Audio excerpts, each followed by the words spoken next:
Глава Ингушетии Махмуд Али Калиматов поздравил жителей республики с Днем Конституции Ингушетии. Цитата. «27 февраля 1994 года на общенародном референдуме была принята Конституция Республики Ингушетия. Это событие стало ключевым моментом в истории формирования государственности республики. С принятием Конституции в Ингушетии была проведена масштабная работа по воплощению в жизнь ее ключевых идей о главенстве прав и свобод человека. Республика Ингушетия, реализуя созидательный потенциал основного закона, сегодня уверенно идет по пути динамичного развития, укрепления своей государственности, экономического роста, сохранения и развития национальной культуры, а также повышения уровня жизни граждан. Поздравляю всех с Днем Конституции Республики Ингушетия. Наш долг – чтить, уважать основной закон и следовать заложенным в нем нормам и общенациональным ценностям, строить на их основе процветающее правовое государство. Желаю крепкого здоровья, счастья, успехов в труде и общественной деятельности, мира и согласия.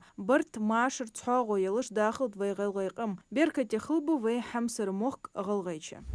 Татьяна Голикова представила нацпроекты «Продолжительная и активная жизнь» и новые технологии сбережения здоровья. Вице-премьер подчеркнула, что нацпроект «Продолжительная и активная жизнь» охватывает всю систему охраны здоровья граждан, от профилактики до медицинской реабилитации и подготовки медицинских кадров. На мероприятие нацпроекта на 6 лет предусмотрено более 2 триллионов рублей. Он включает в себя 11 федеральных проектов. Нацпроект «Новые технологии сбережения здоровья» направлен на достижение к 2030 году высокого уровня технологического суверенитета в области технологий, производства лекарств и медицинских изделий. В состав нового нацпроекта вошли 5 федеральных проектов, на реализацию которых за 6 лет предусмотрено 37,5 миллиардов рублей.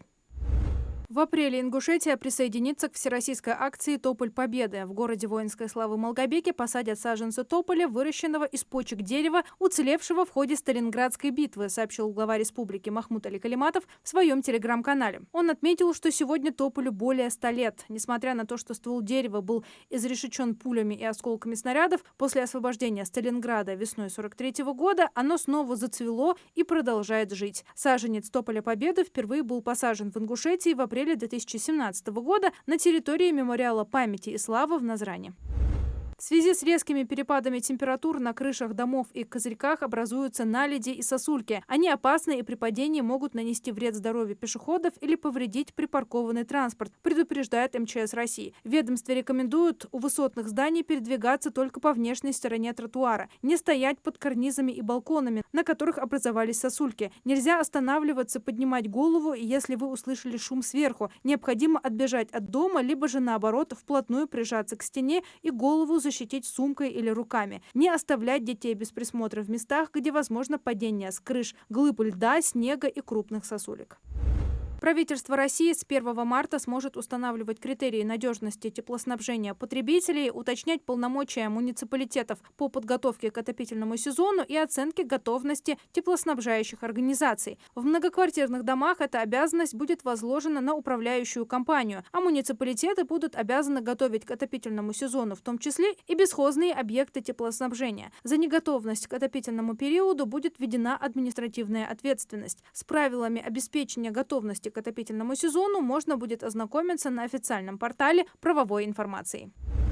Инфляция за неделю с 18 по 24 февраля составила 23%. Следует из подготовленной Росстатом оценки индекса потребительских цен. По данным Минэкономразвития, годовая инфляция ускорилась с 10 до 10,7%. Больше всего за неделю выросли цены на картофель, бананы и помидоры. Наиболее подорожали с начала года картофель, огурцы и капуста. Ранее в ЦБ спрогнозировали поддержание жестких денежно-кредитных условий в экономике. Там отметили, что месячный рост цен в январе замедлился по сравнению с декабрем. Однако текущие темпы прироста цен и годовая инфляция сохраняются на высоком уровне.